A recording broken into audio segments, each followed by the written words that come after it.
All right, everyone, we're going to go ahead and get started. Hello, my name is Kirsten Block, and I am the Director of Education, Professional Development, and Outreach at the American Society for Biochemistry and Molecular Biology, or ASBMB. The ASBMB is a nonprofit scientific and educational organization with over 12,000 members worldwide. Founded in 1906, the Society is based in Rockville, Maryland, and it publishes the Journal of Biological Chemistry, Molecular and Cellular Proteomics, and the Journal of Lipid Research. I'd like to welcome you to today's webinar, Science in a Flash, How to Give a Successful Flash Talk, hosted by the ASBMB Science and Outreach and Communication Committee. Before I introduce today's speakers, I'd like to cover some housekeeping notes. First, if you're having difficulty connecting to the webinar audio through your computer, you can connect via the phone at the number placed in the chat box. Please note, whether you connect via your computer or through your phone, all attendees will be muted for the duration of the webinar. Although you'll be muted, this is an interactive webinar. During the presentation, we will be polling the audience with some questions related to creating an effective flash talk. Please be sure to answer the questions promptly so that we can discuss the answers. After a brief presentation, we will also switch gears into a Q&A session. We will answer as many questions as we can in the time we have today, including those that you submitted when you registered for the webinar, as well as those that you can submit at any point during the presentation using the Q&A button at the bottom of your screen. With that, let's get started. First, I'd like to introduce you to Dr. Nicole Woitowich, who is the Associate Director for the Women's Health Research Institute at Northwestern University in Illinois. She's also the Chair of the ASBMB Science Outreach and Communication Committee. Next, I'd like to introduce you to Dr. Parmvir Bahia, Research Associate at the University of South Florida, Morsani College of Medicine. Finally, I'd like to introduce you to Dr. Ana Maria Barral, Associate Professor at National University in California. I'll now turn the webinar over to Nikki.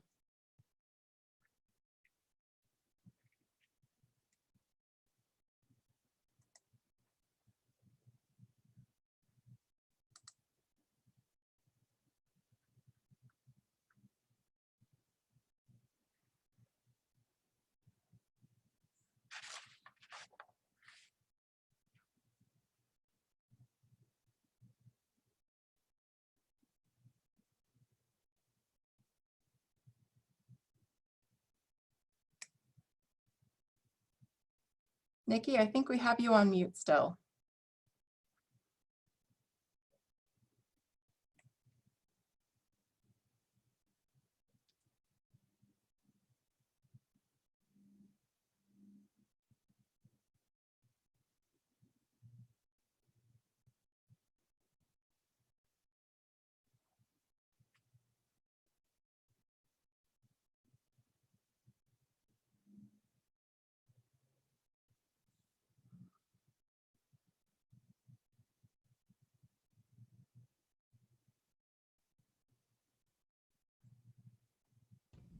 Okay, can you guys hear me? Yes, we can. Okay, thank you. I just want to make sure that I've got our screen back up and running. I apologize for that technical delay. Okay, great. Sorry about that. So let's get started. First, thank you for joining us. As Kirsten mentioned, my name is Nicole Woitowich, and I'm the Associate Director of the Women's Health Research Institute and Center for Reproductive Science at Northwestern University. I'm also the chair of the Science Outreach Communication Committee at the American Society for Biochemistry and Molecular Biology, and I'm thrilled to be joined by my colleagues on the committee today to bring you this webinar. So first, we need to talk about what is a flash talk. So a flash talk is a short talk that you can present to a non-expert audience, and it's a way to get people really hooked on your research in a short amount of time. And this could be a really unique and fun opportunity for you to stretch and flex your science communication skills. What it is not, it's not your typical research presentation with a lot of PowerPoint slides and a barrage of details. It is not a deep discussion of your methods, and in case you haven't picked up by the name, flash talk means that it is very short and brief.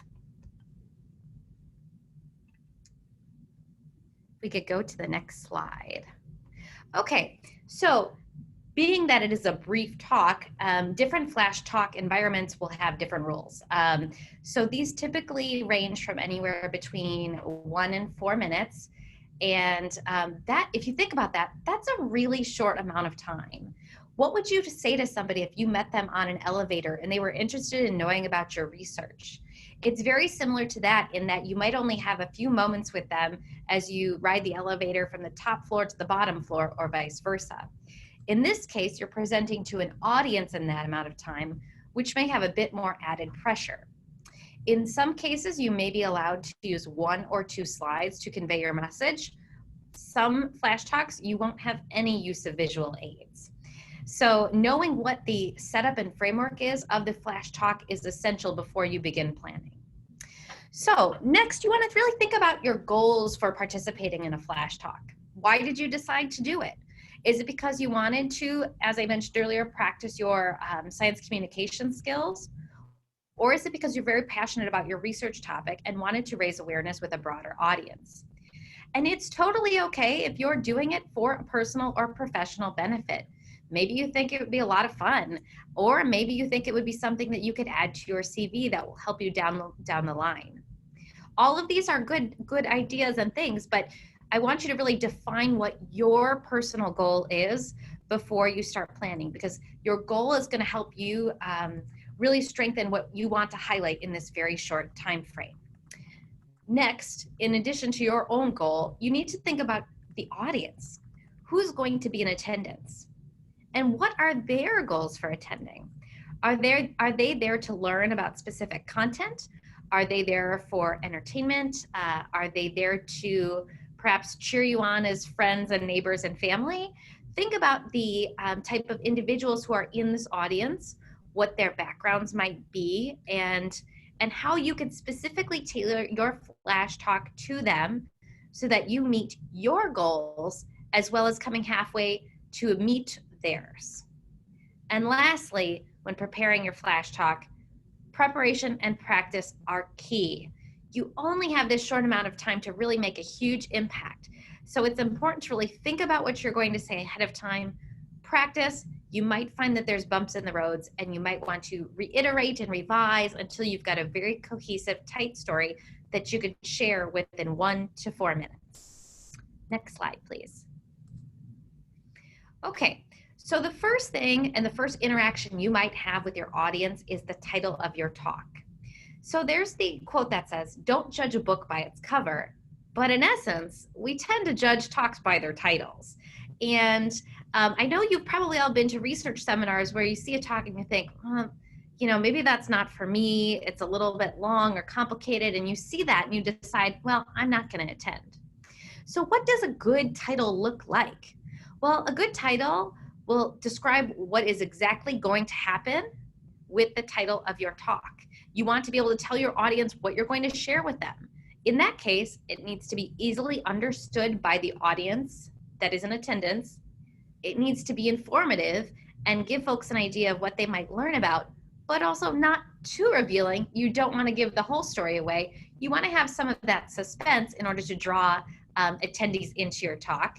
And along those lines of it being enticing and inviting, something where there's not a lot of barriers so that anyone who reads the title might think, hey, this could be for me. So let's talk about what some good titles might look like. Next slide, please. Okay, so we've got a poll for you. There are 3 talk titles. So 1, the use of Arabidopsis in developmental biology.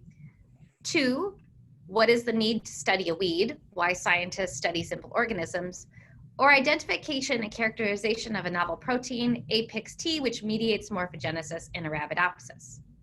So just by a poll of the audience, which title do you think is the best? And we'll all give you a few moments to take a quick vote.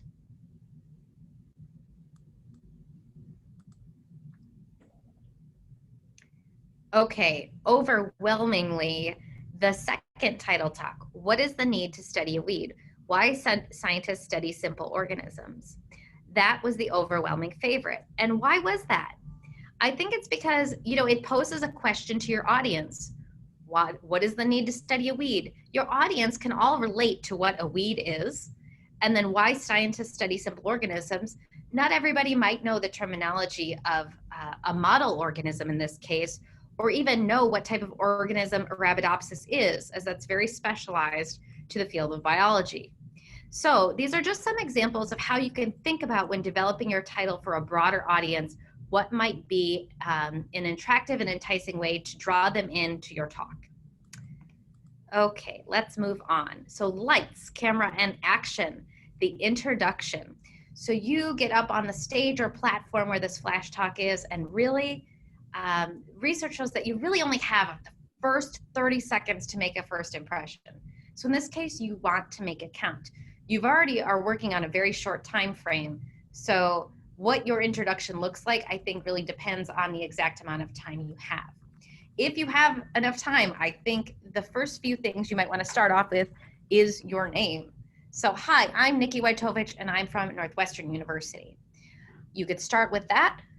You might want to create suspense by hitting them with a question, by asking a question, or providing some sort of fact or statistic that is really engaging to the audience. In those first 30 seconds, by introducing yourself and posing a fact or a question, you want to initially make that human connection. Why is your work relevant, timely, and impactful? So this might vary by individual to individual. This can be based on our research questions, but I encourage you to really think bigger picture. What is the broad relevancy of your work? And how does that relate back to the audience who's in attendance? So those would be my big recommendations for those first 30 seconds. And then lastly, I would encourage you to put in some sort of statement to, quote, level the playing field. Typically, when scientists have communicated with non-expert audiences in the past, it's been taught through this model of how we're commonly lectured to. We suffer from the curse of knowledge. And when we're trained, we want to share all of our knowledge with our peers in departmental seminars, in our thesis committee meetings. Our goal is to demonstrate that we know all this information about this specific topic. But in this case, this is not that sort of situation. In a sense, less is more.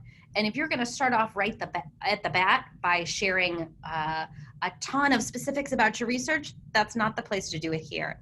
Instead, I encourage you to create these statements that break down the barriers that exist between scientists and non-experts, presenters, and the audience. So again, connecting with the audience through either shared experiences, emotion, and demonstrating your humanity. And again, that could be done by using those questions that relate to the everyday, or sharing facts that might impact them in their daily lives.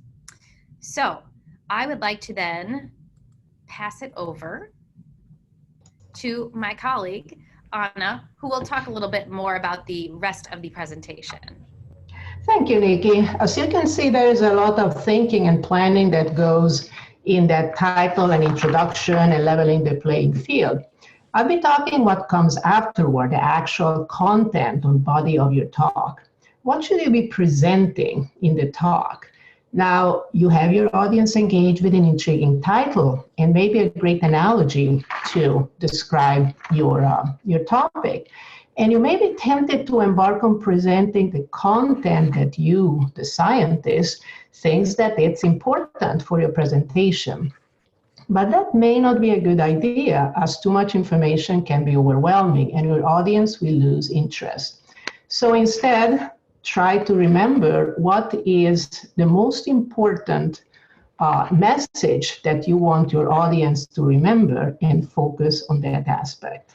So by just focusing on one aspect, it's going to be more successful for your audience to remember.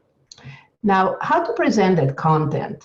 Nikki explained how analogies can be effective to introduce the topic and connect to the audience, this leveling the playing field statement.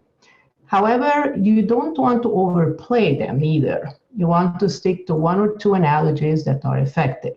Let's say that you're a neuroscientist. You're studying interactions between neurotransmitters and their receptor and how this influences memory. This is actually a real-life example. So you have a great introduction where you evoke memories of something that is emotional, fall colors, the taste of ice cream. And you refer to one of the neurotransmitters as an important quote unquote factor.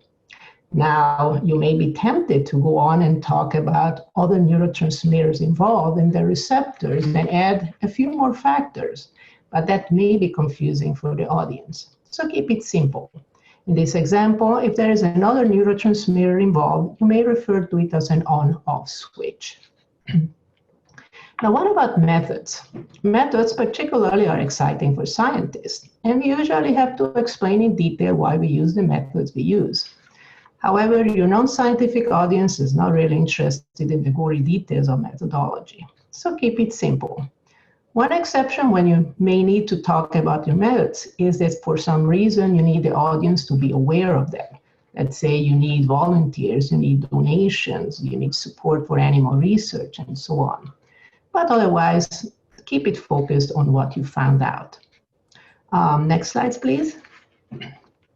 So now we come to the end of your talk, closing the deal.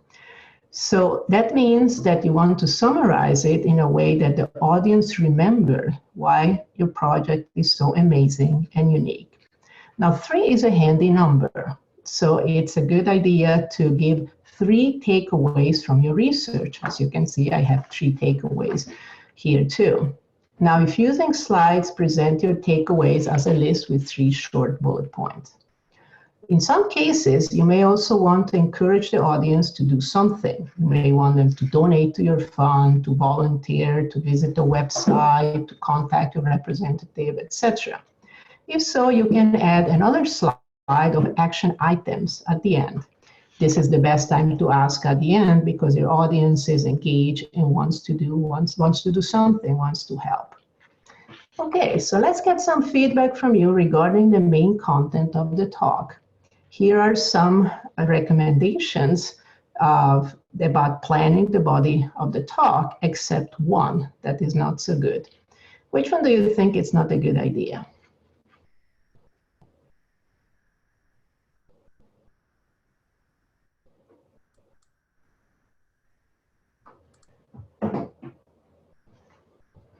Excellent. Indeed, a detailed material and method section is not recommended in a flash talk. And with this, I'm passing it on to Parmvir for the next part. Thank you. Thank you, Anna. So Nikki and Anna have told you the rules for a flash talk and what components you need to create an engaging narrative. Whether you realize it or not, every paper you write, post you present, or talk you give, you're always telling a story. Excuse me.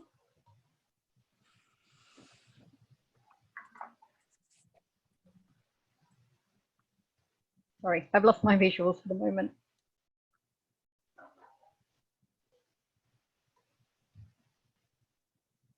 And the difference with a flash talk is that you have significantly less time to tell that story. Now, initially, it might seem easier to do a short talk than a 45-minute one with multiple slides. But as Pascal is suggesting here, it might take you more time to prepare. And this is because you have to be clinical with your content. You'll realize that this means you can't waver from your message because losing the audience even for 10 seconds out of 4 minutes means that you've wasted 5% of your time. So I'd like to spend the last few minutes talking to you about how to bring it together and the importance of delivery. Let's begin with the use of visuals. For these flash talks, you have the opportunity to use one slide, at least in our flash talk. So what do you do with it? You might be tempted to fill it with information, but you can almost guarantee the audience will spend the whole time reading what's on your slide and not listening to your talk. You might be, apologies, so limit yourself to a few key images, or you could do something completely different. Next slide. For example, this is a title slide from one of last year's winners. As you can see, she set the scene perfectly with this one image. It has a clear title that creates anticipation without giving away the results. She set the scene with a picture of a hospital bed, and by using an empty bed, she's effectively evoking emotion. And this has introduced much of her story without her needing to say a word. But we don't expect you to communicate everything through your slide. So what do you need to think about when preparing your talk? Let's consider projection and tone. Firstly, if you're offered a microphone, please be kind to your listeners and use it. On a practical note, if you haven't used one before, it's worth getting some practice. Because let's face it, if no one can hear you, you aren't communicating anything. Once you're confident that people can hear you, use your voice to express your enthusiasm for your work. Your excitement for your subject and your tone can help you bring the audience along with you on your journey. Now, this one is always easier said than done, but speak slowly and clearly. We all have a tendency to speed up when we're nervous, and you might be even more likely to do that when you're worried about a time constraint like 4 minutes. And that brings me on to the next point of timing and cues. So don't be that person who goes over their allotted time. In a competition like this, there is often a digital countdown. So want to practice your timing and make sure you hit all of your cues. This will help you stay on message and will be appreciated by the event organizers, your audience, and your fellow speakers. In fact, for our particular competition, the judges were told to penalize anybody who went over the time limit. Now, so far we've been talking about communication, but you'll also want to consider another aspect of presentation, and that's your appearance and body language. So while it might seem shallow, take some time choosing what you wear. Show the audience that you're taking this seriously, and remember that you might have to wear a clip-on mic, so as a practical measure, wear something that would allow for that. Ultimately, you should be dressed so that you feel good and in something that gives you confidence, so you don't feel self-conscious on stage. And while we're talking about confidence, when up in front of a large audience, you will feel vulnerable and prone to shrinking, folding your arms, or wanting to hide behind a podium. Or if you're anything like me, you'll start moving your hands around wildly as a defense mechanism. Instead, maybe start by facing your audience, smiling to make a connection, and move in a way that supports the flow of your talk. If you have the opportunity, get to the venue early so you can get a feel for the space, because every bit of preparation you do will help you feel more comfortable on the day. Even with all of this advice, though, you might find yourself suffering from stage fright. So once you think you have a solid version of your talk, the next step is to practice, practice, practice. Because rehearsing is the best way to confirm that you know your stuff and combat nerves. And there are multiple ways to do this. You can record yourself so you can get a feel for how you move and for how others will see you. You can ask friends, family, or colleagues to listen and offer their feedback. And just as you would with your science, you should revise, reiterate, and repeat in order to get the best results you can. And with that, I'll say thank you all for listening and hand you back to Kirsten. Okay, thank you to our speakers. That's been some great content. I'm going to ask you to turn on your video cameras at this point, and we'll be taking as many questions as we have time for in this last 35 minutes or so. Well, first, on behalf of the committee, I'd like to welcome you all again to the webinar and thank you for your patience during our technical difficulties. We're very excited to take your questions and look forward to what you have to ask. So we've had a couple of questions that came in, and while we are collecting all of those, I was hoping that maybe you could perhaps share some of the experiences that you have faced when you've been in a situation such as this, and any difficulties that you may have experienced, how you actually overcame them. Perhaps we could start with Nikki and work around clockwise. That's a great question. So first, I'll start by sharing that even though you practice things, including this webinar, things may not always happen as planned. There may be technical snafus, and in particularly in the case of giving a flash talk, you know, you're being put on the spot. There could quite literally be a spotlight on you, and so being okay with being uncomfortable is a skill, and I think it's something that you might have to expect when you're putting yourself in these sorts of situations. And that you could practice a million times and still, you know, something could still be a little off or wrong. But the more you do it, the easier it gets. And then when you make a mistake, quite honestly, me personally, I don't worry about it too much anymore. Any other thoughts from Parmvir or Anna on that one? Sure, I'll go first. Yeah, essentially reiterating what Nicole said. Nicole? Why did I call you Nicole? As Nikki said, I think it's potentially going to be the case that you never get entirely comfortable with it. I mean, I have to say, I've been complimented on my presentation skills, which is very reassuring, but I know going into absolutely every single talk I get, I am completely freaked out the entire time. So essentially, I would say that fake it till you make it.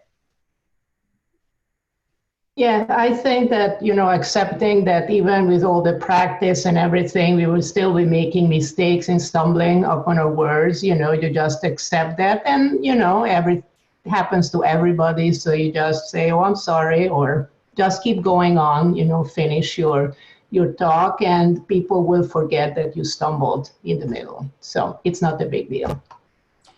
Great advice from all of you.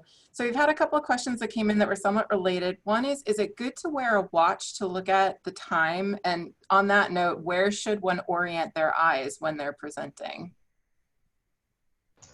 I can answer to that. So, I mean, time obviously is very important, especially if you have a time limit. So a watch could be a good idea, but you don't want to be too obvious watching. So maybe have something propped up that shows the time, or maybe have a friend who could make a sign. But I would say it's mainly preparation. So you practice until you know that you can deliver your speech in a certain time.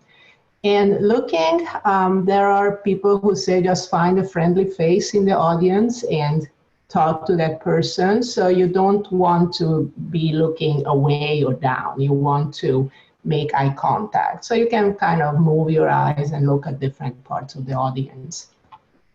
I actually have a suggestion to go along with that. So that I tend to scan the audience, but I don't want to, look people directly in the eyes. One thing you can do is if you have your gaze at the audience's foreheads, it appears as if you are looking at eye level, but just a little bit above. So it's still that one-on-one, but not, super intent on one particular audience member. So we received a really good question, I think, for some of the earlier career folks who might be in the audience, which is, how far along does one need to be in their research career to give a great flash talk? Parmvir, you might want to take this. I would say from the beginning outwards.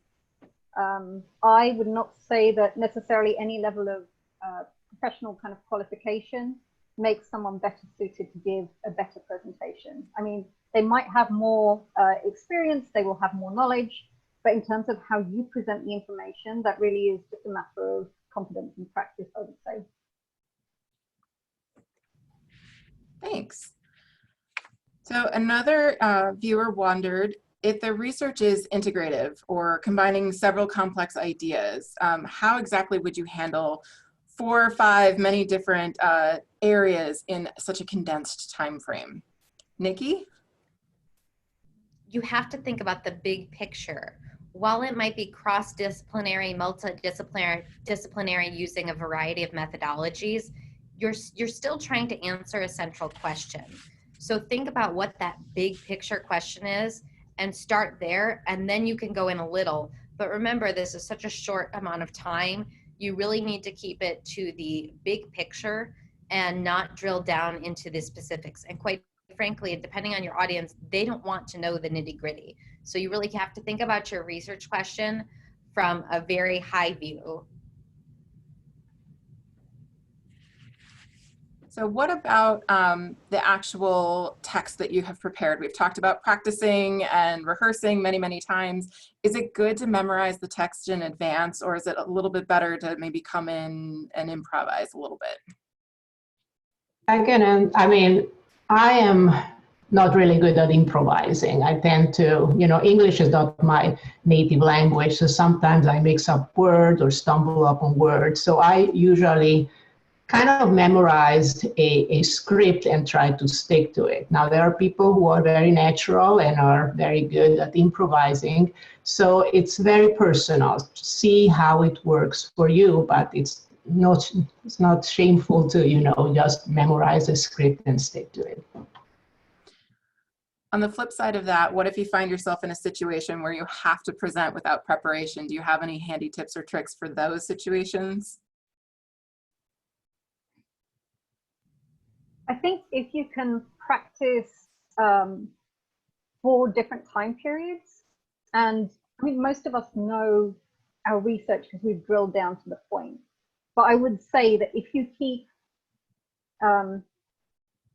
if you essentially take out the largest points that you would want to share under any circumstances, I think it might be a bit easier to adapt your presentation regardless of the forum that you're in and the length of the presentation that you have to give. And hopefully that would also be a bit better with the people who are, even if you are trying to memorize a script, if you pick out, for example, a series of bullet points that you would always want to speak about, if you're talking about your research, that might be useful.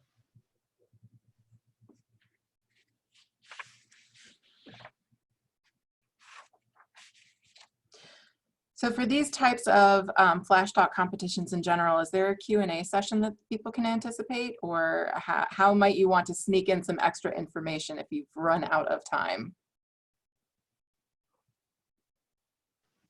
As far as I know, every Flash Talk competition of this type is literally just presentation with no Q&A afterwards. So you get that one chance or you miss out, I think. And this is the challenge of doing this as opposed to any other kind of regular presentation, I think. So we've received a lot of questions in advance about how do we distill down to the most central message, or what should folks focus on? And I see some questions that are still coming in about how much time in general you want to dedicate to, say, the background to set the stage versus what your actual message is. Do any of you have any recommendations or a general rule of thumb of how much time you want to devote to each area? So like any good story, your Flash Talk should have a beginning, middle, and an end. And you want to take your audience on a journey within that time period. So just like our stories have rising action, then suspense, and then they come to some central point in the plot, there's some sort of aha moment, and then there's the conclusion. So, you know, it depends on how you want to personally build suspense. And by suspense, you know, you could kind of describe why there is this research problem. What is the issue? Why haven't scientists been able to identify this, that, or the other related to the topic at hand? So I don't want to prescribe a particular time frame for you, because everybody, as Parmvir mentioned, you're going to have to practice your own flow and your own timing. I talk very fast. So if I say 2 minutes for this and 1 minute for that, that's going to look very different from somebody who speaks a little bit slower, or vice versa. So I think instead of thinking about it in chunks of time, think about it in terms of your story that you want to convey, beginning, middle, end, and how you can really create that suspense, drama, action, and then really get to the conclusion in order to have your big take-home message to your audience. And adding to this, so in science, we start with the background, you know, something started and was described, and we have to go away from that in this kind of scientific communication talk, especially if it's brief. We want, as Nikki was explaining, you know, you want the catchy title, you want this personal connection, a suspense, something, a hook in the very beginning. And then, so once you have that connection, then you talk about your research. So there's really no need to go into the intricacies of the field, but because what you want is this personal connection, so that draws the audience's interest.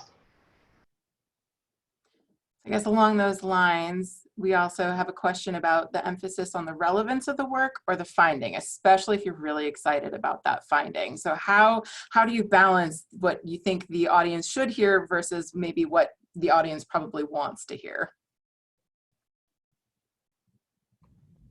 I think Parmvir might have, she looks like she wants to say something, but I'll just say, again, what we talked about, what your goals are for the talk versus your audience goals. Where do those meet in the middle? Are you wanting to describe your results because they're new, you have a publication coming out, you know, they're really phenomenal? Does your audience care about that, or do they want to know how those results will impact them? So just be thinking about that certain audiences might not care that you identified XYZ protein.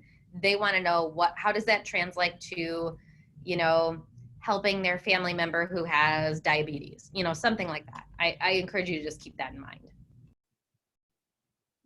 That was exactly it. I mean, I consider my family members when I'm trying to share any kind of information, because none of them are in science. They're not in medicine. My sisters are teachers.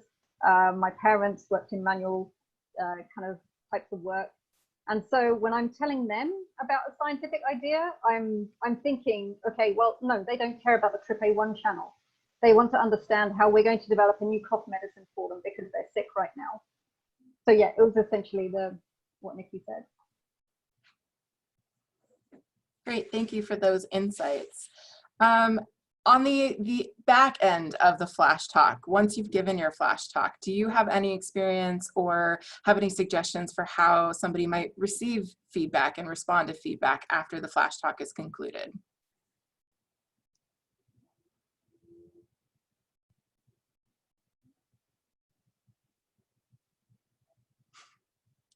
Nikki, can I start with you? Yes, so I think, if there's a reception afterwards or some sort of, if people are milling about afterwards, just go talk to people. If you approach the audience, they may not tell you like, oh, your talk really was horrible. I think you can gauge, you have to be able to read the room and read your audience. Perhaps the judges of the flash talk would be willing to speak with you afterwards and give you some concrete feedback. If there are prizes awarded, I think that's one way you'll kind of know if you were a standout flash talk or not. But I know for the flash talks that we host through our through the Science Outreach and Communication Committee, we've already picked you because at some level we think these are going to be engaging talks. So I think it's just a combination of those things to really ask folks in attendance, be it the attendees or the judges. Yeah, I would say just for those people who are introverts, they potentially don't want to go and speak to the audience after they've just given something that was probably quite traumatic for them in the first place. But yeah, I really like Nikki's suggestion of emailing the judges afterwards, because I mean, essentially this is what our role is for ASBMB, is to be able to train our members and help them be able to communicate better. So that actually leads into a wonderful question we received in advance about asking for your thoughts on what are some foundational skills that graduate students ought to learn to help make them a successful science communicator. Parmvir, do you want to take that one? Well, I'm going to shamelessly promote our art of storytelling course, because that actually covers much of what we've spoken about today, except in much more detail. It's an online course, so it should be much more accessible to most people. But yeah, it's a great starting point to even begin to appreciate the things that you need to consider when you're starting out and doing any kind of science communication. And that would also translate into how you present your scientific work. In addition to that, it's good to watch the great communicators. So, you can watch TED Talks and see, especially the fields that and see, okay, how they introduced the topic, how they addressed it, how they explained it. So kind of just looking at people who are professional in communicating science and get ideas of how can you explain a complex topic with using as little jargon as possible, or you can practice with your family trying to explain your research to your family in simple ways. So I think it kind of boils down to practice and looking at how other people do it. So Anna, you had mentioned in your part of the presentation how effective analogies can be in conveying your message. Do you think it's always critical to include an analogy, or what if you're talking about some research that just really doesn't suit an analogy well? What strategies might you suggest instead?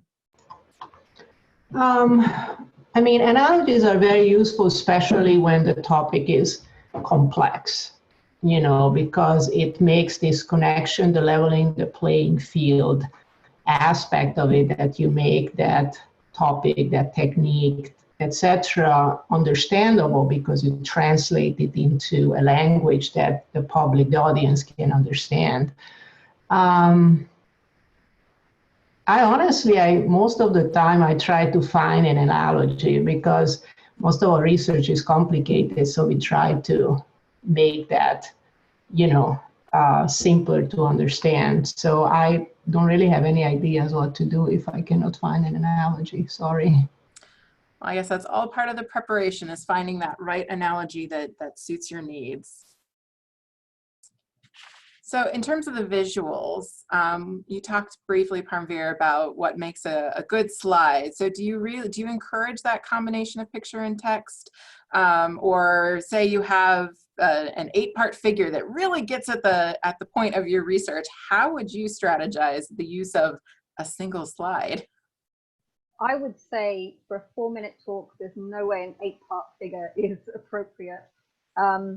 But I am also kind of a word phobe on my slides. So I personally have very, very little text on mine, and I try and stick as much to cartoons and a single idea per slide in a regular presentation. But in this case, I would consider maybe going with Anna's kind of take home of 3 ideas.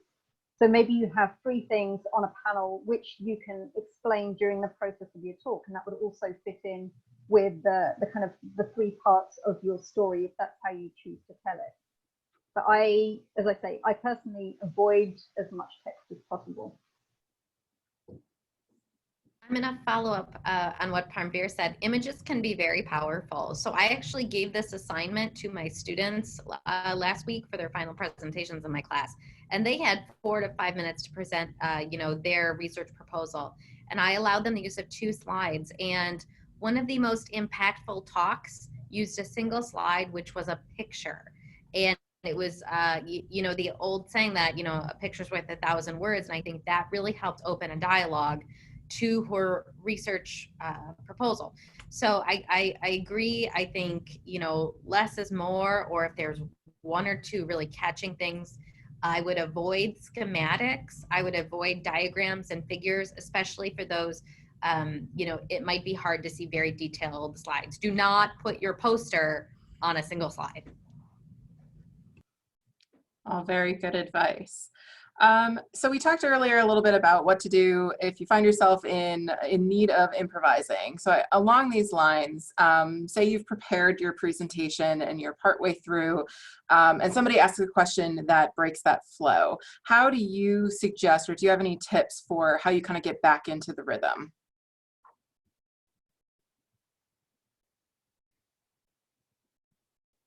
I'll start with Anna this time. So we are talking a presentation in general, not like the flash talk, which has a, it's perfectly fine to say, if the question really doesn't pertain to that, just address it very briefly and said, I will get back to it later. I mean, you are the presenter and you don't want to get yourself and the audience distracted by something that is, far away. So if it can be addressed briefly, address it briefly. Otherwise, just say, let's talk about it later with more time. I think if you get completely panicked, maybe go back and look at the slide. So generally, we're recommending that you're not looking at your slide while you're trying to talk to your audience, because you're engaging with them. But maybe look back at your slide, and in your head, if you can, do a quick run through of what you've covered. And also, I would say that there are a couple of neat videos out there. I think it's Vox that does a series where people give the same talk under different time constraints and to people with different experiences. And what they do is it gets progressively shorter. So if you find yourself in a situation where you now only have a minute to kind of convey what you were trying to tell in 4 minutes, maybe just switch to that 1-minute version of what you would like to give in a presentation, so that you make sure that you cover the bases.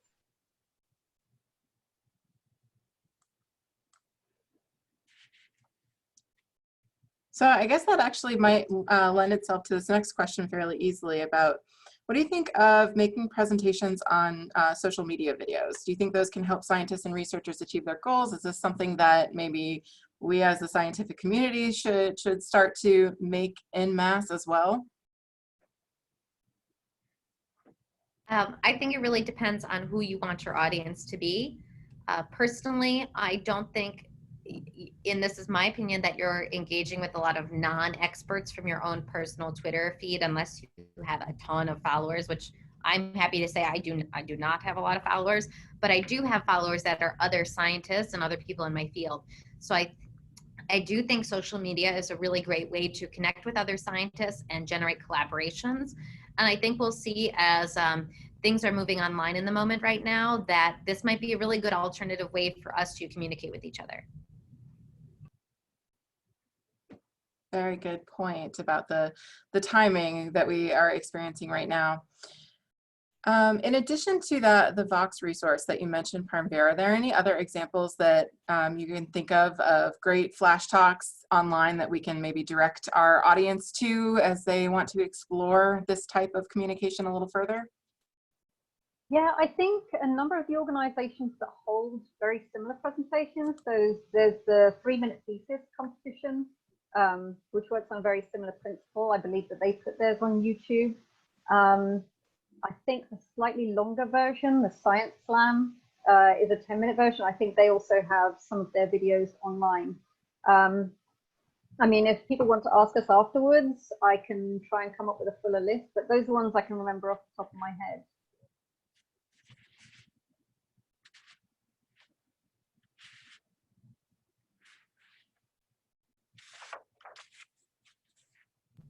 Do you mind if I take a question that I saw that popped in on the chat box? Absolutely. Okay, so a question came in and I thought this was really interesting about somebody who had actually given a flash talk, and they were asked to talk about their research proposal, but avoid skipping all the previous work, were the instructions from the panelists. And this person said, you know, it broke the flow of their talk, and what should we do in these situations? So that's really interesting in the sense that that's how we're trained, that our talks are backgrounds, methods, results, discussion. And in these formats, we have to break out of our shell and break out of this box of this standard. This is what I say first, and then I'm going to say this, and then I'm going to say that. Because when engaging with other audiences, that's not how the rest of the world communicates. And in fact, if they did, it would be kind of weird.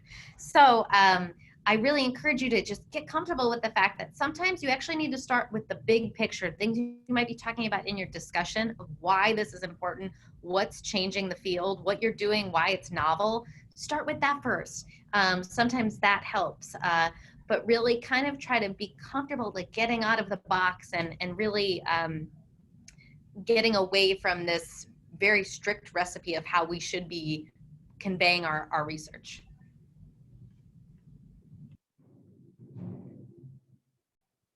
That's some great advice, Nikki.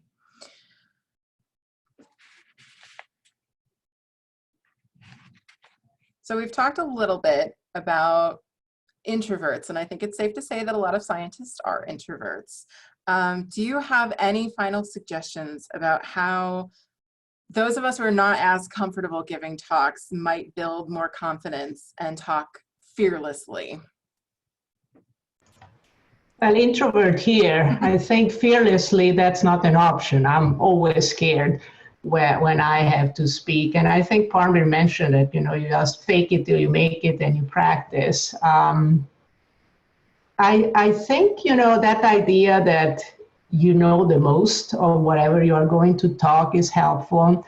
Another thing I do is that before I give a talk, I go into that room, I stand where I'm going to stand and just kind of get used to, okay, this is where I'm going to be. It just gives you a little bit of more control about what you are looking for.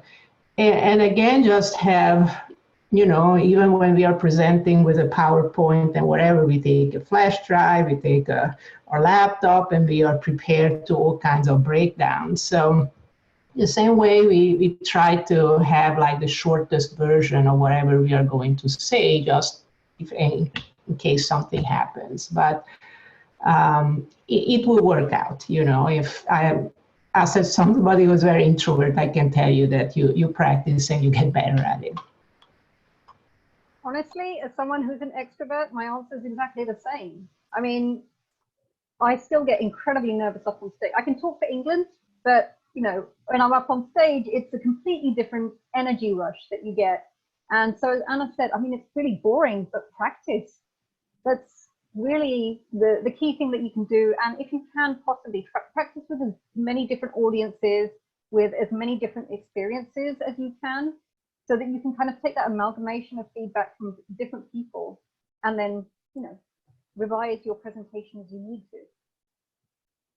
I have a different suggestion. I actually did some training in improvisation and theater, and that has really helped me become an effective science communicator because of a few things. I think it really helps you, especially the improv. You're being put in these situations where you don't know the script, and so you really need to think on your feet.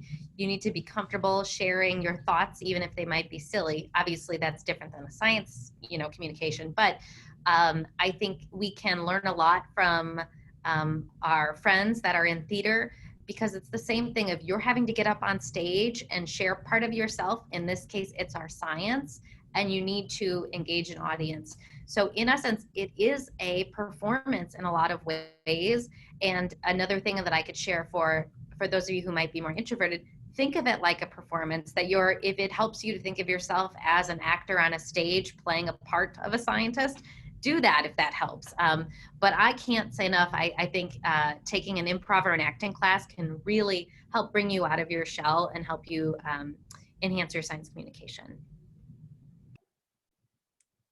It's all really great advice. I have one last question for you, and that is if you could maybe speak to trying to balance between appealing to a general audience and yet not making your content too trivial for and to appeal to experts if you find yourself in a scenario where both are in the audience.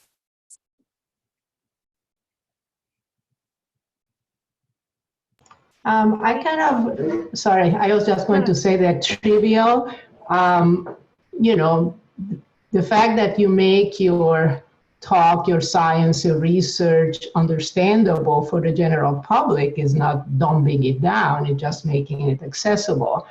And even if you are in a scientific audience, it doesn't mean that everybody's going to understand the jargon of our subspecialties. So I think when you don't really know the audience, or you know that you have experts, you can have a note or just saying it like, those of you who are interested in, you know, learning more about the science, wherever, please feel free to contact me, or, you know, you can put your website or something like that. So if somebody wants, or question and answer after the talk. So I think it should be done at the lowest general level of the audience, because those who want more, they can have it later. Yeah, exactly what Anna said. I mean, I think it was Nikki who said earlier that quite often you see titles of talks or presentations at a meeting, and you look at it and you just think, I'm not going to that. I don't understand it at all. And I know I've been to talks completely outside of my field just on the basis of a good generalized title. And essentially the presentation that you're giving, you're not trying to get another lab to be able to reproduce your data, are you? What you're trying to do is you're selling an idea. You're saying that I did this work. And yes, as Anna said, if you need to know in more detail so that you can also do this work or collaborate or whatever it is that your goals are with your presentation, then that's something you can do at a later date.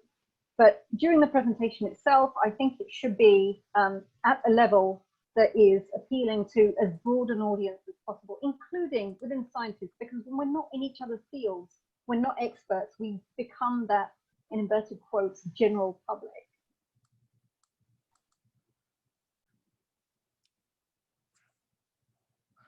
Well, we seem to have reached the end of our time today, and I want to thank you all for joining us. You can find a number of resources about outreach and communication, both on the ASBMB website and through ASBMB Today, the Society's news magazine. To learn more about the in-depth science communication online course, The Art of Science Communication, that Parmvir referenced earlier, please visit asbmb.org/outreach. The ASBMB provides science outreach and communication resources based on your needs, and we hope you'll take a little bit of time to fill out a short survey about this webinar. The survey will be available upon the meeting exit and via an email that you'll receive in the next day. So with that, thank you so much and have a wonderful rest of your day. Thank you, folks. Thank you all. Thank you so everyone. much for joining us today.